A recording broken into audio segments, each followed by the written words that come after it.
दिल्ली के पुराने इलाके दरियागंज की एक गली में हर सुबह एक पुराना तवा सुलगता था। तवे पर जब पराठा सिकता तो पूरी गली में खुशबू फैल जाती थी। वो खुशबू किसी होटल से नहीं बल्कि वो खुशबू आती थी कमला दीदी के ठेले से। लोग उसे प्यार से बुलाते थे पराठे चटनी वाली।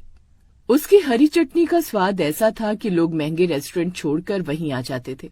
पर कमला की जिंदगी पराठों से ज्यादा तपती थी। एक रोज सुबह के 5 बजे झुग्गी की दीवारों से धुआं उठ रहा था। कमला एक हाथ से बेलन चलाती, दूसरे हाथ से अपनी बेटी गुड्डी को जगाती।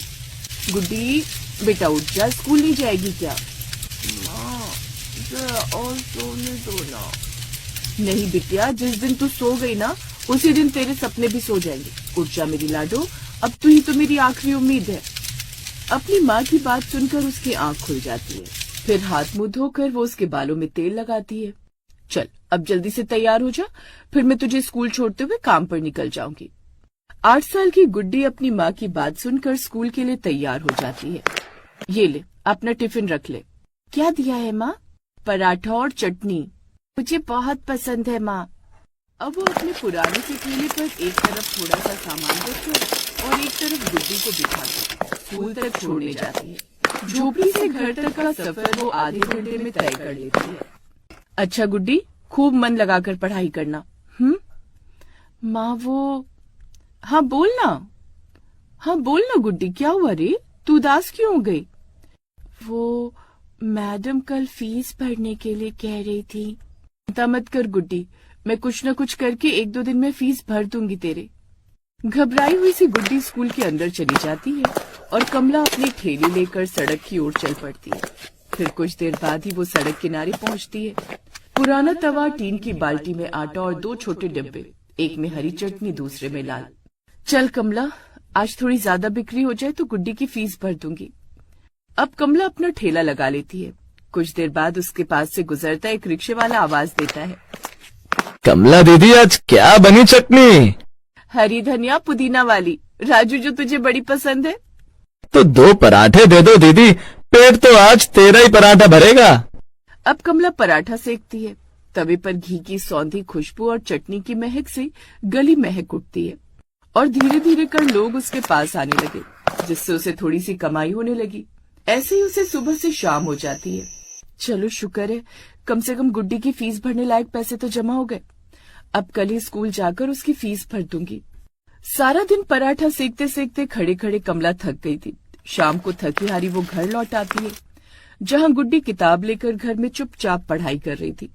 मेरी बच्ची, पढ़ खूब पढ़ और पढ़ लिख कर खूब बड़ा बन और अपनी इस गरीब माँ का नाम रोशन कर। चल अब मैं खिचड़ी बना देती हूँ, आज दोनों वही खाकर सो जाएंगे। तू खा तो लेगी ना बिटिया खिचड़ी? मेरी माँ के हाथों में कमाल का जादू है, जो भी बनाती है स्वादिष्ट ही बनाती है। मैं खा लूंगी माँ। ऐसे ही समय बीतता है। रोज का उनका यही नियम था कि गुड्डी को स्कूल छोड़ने के बाद कमला अपने काम पर चली जाती। वो दिन रात मेहनत करती थी। कमला, तू दिन रात मेहनत करती है पर अब भी झुग्गी में क्यों रहती है? कहाँ जाऊं बहन, जो थोड़ी बहुत पैसे कमाती हूँ मैं, वो अपनी बेटी के भविष्य के लिए जोड़ कर रखती हूँ कि उसके काम आ जाए। जब किशोर जी थे तो सब कुछ था, वो जितना भी कमाते थे उसी में हम दोनों को खुश रखते थे। तो फिर भाई साहब को हुआ क्या था? वो मिल में काम करते थे, फिर एक दिन मशीन में फंस कर गया कि फिर लौटा ही नहीं। उसके जाने के बाद ये ठेला ही मेरा घर बन गया और गुड्डी मेरी जिंदगी। अब तो उसी को पढ़ा लिखा कर कुछ बनाना है। पर तू बड़ी हिम्मत वाली है रे कमला, इतना सब होने के बाद भी तू हिम्मत नहीं हारी। अब गरीब की हिम्मत ही उसकी पूंजी होती है, रोकर तो पेट नहीं भरता, थोड़ी हिम्मत तो रखनी पड़ती है। इसी तरह कमला अपनी बेटी के साथ दिन काट रही थी। फिर एक दिन शाम को जब कमला दुकान समेट रही थी, तभी इलाके का ठेकेदार रंजीत वहां आ गया। अरे ओ कमला, ये ठेला यहाँ किससे पूछ कर लगाया? ये जगह मेरी। भाई मैं तो यहाँ सालों से बैठती हूँ, किसी को कोई तकलीफ नहीं दी। मुझे दी है, अब से रोज 20 रुपए लगेंगे बैठ की, क्या समझी? खाली पीली तू ही पैसे कमाएगी, मैं कुछ न कमाऊं क्या? 20 रुपए, वो भी रोज? हाँ वरना ठेला उठवा दूंगा तेरा, समझी? ऐसा कहकर वो वहां से चला गया और कमला की आंखों से आंसू गिरते हैं। हे भगवान, गरीब को चैन से 2 रोटी भी नहीं खाने देगा कोई। मेरी बेटी का क्या होगा। उस रोज कमला को यही चिंता सताती रही। फिर शाम को वो घर पहुंची तो चुपचाप बैठी हुई थी। अपनी माँ को यूं उदास देख गुड्डी ने पूछा, आज तू इतनी चुप क्यों है? कुछ नहीं बेटा, बस थक गई हूँ। माँ मैं जानती हूँ तू किसी बात को लेकर परेशान है। देख लेना माँ, एक दिन मैं बड़ी होकर तेरे लिए दुकान खोलूंगी, ठेला नहीं। और जब मैं खूब कमाने लगूंगी ना तो तुझे कोई काम नहीं करने दूंगी। तू बस आराम करना, हार मत मानना माँ। ये सुनकर कमला की आंखें भर आती हैं। तेरी बातों में ही मेरी ताकत है मेरी बच्ची। अगली सुबह वो ठेला लेकर काम पर चली गई। लेकिन कुछ देर बाद, अरे ये मौसम अचानक से इतना खराब क्यों हो गया। तभी आती तेज बारिश से थोड़ा सा पानी उसकी चटनी में भी गिर गया। बारिश होती देख ग्राहक भी वहाँ से भागने लगे। अरे भाई साहब, कहाँ जा रहे हैं आप? अब इतनी बारिश में कौन खाएगा तुम्हारे चटनी पराठे। फिर तेज आंधी तूफान भी आने लगता है और तेज आंधी तूफान की वजह से तबाह हो जाता है। साथ ही चटनी के डब्बे भी बह जाते हैं।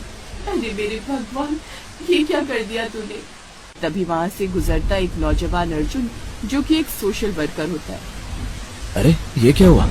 कुछ नहीं बेटा, बारिश मेरा रोजी रोटी का गुजारा ले गई।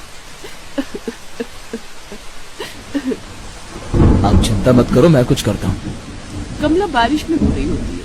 आसपास उसका सारा सामान बिखरा हुआ होता है, जिन्हें वो समेटने की कोशिश कर रही होती है। फिर अर्जुन फोटो खींचकर सोशल मीडिया पर डाल देता है। एक माँ की रसोई बारिश में बह गई, पर उसका हौसला नहीं। बारिश के थमने के कुछ देर बाद ही उसके ठेले पर लोगों की भीड़ लग जाती है। कई लोग दान करने आते हैं। कोई तवा लाता है, कोई डिब्बा, कोई पैसे और भी बहुत कुछ। ये सब क्या हो रहा है बेटा? आपकी कहानी वायरल हो गई, लोग आपकी मेहनत को सलाम कर रहे हैं। भगवान सबको तेरे जैसा बेटा दे, तू हमेशा खुश रहे। फिर कुछ ही हफ्तों में अर्जुन की मदद से कमला को एक छोटा सा दुकान का कोना मिल जाता है, जिसका नाम रखा जाता है गरीब चटनी पराठे वाली। देखा गुड्डी, अब ठेला नहीं दुकान है हमारी। अब तू सबसे बड़ी रसोई वाली बन जाएगी माँ। और अब कोई रंजीत तुम्हारा तवा नहीं पलटेगा। और ये सब तुम्हारे कारण हो पाया है अर्जुन, तुम्हारा बहुत बहुत शुक्रिया। कमला कमाल की चटनी बनाती थी। उसकी बनाई हुई चटनी सबको बड़ी पसंद आती थी। फिर धीरे धीरे कमला की दुकान मशहूर हो जाती है और टीवी चैनल वाले इंटरव्यू लेने आते हैं। कमला जी, इतने सालों से मेहनत का राज क्या है? राज बस इतना है, भूख चाहे पेट की हो या इज्जत की, दोनों का इलाज मेहनत है। मैंने आटा बेलते बेलते सीखा है कि गरीब को कोई नहीं उठाता, उसे खुद उठना पड़ता है। अब कमला का जीवन बदलने लगता है। अब उसके ग्राहक बढ़ने लगते हैं, जिससे उसकी आमदनी ठीक ठाक होने लगती है। फिर 5 साल बाद गुड्डी अब एक बड़ी शेफ बन चुकी है, एक बड़े होटल में काम करती है। अब गुड्डी भी अच्छे पैसे कमाने लगती है और कुछ समय बाद वो भी अपनी माँ के साथ बिजनेस को और आगे बढ़ाती है और एक बड़ा सा रेस्टोरेंट खोल लेती है। और अब वो खुद का बड़ा सा घर बना लेती है, साथ ही बड़ी गाड़ी भी खरीद लेती है, जिसमें बिठाकर गुड्डी अपनी माँ को सैर करवाती है।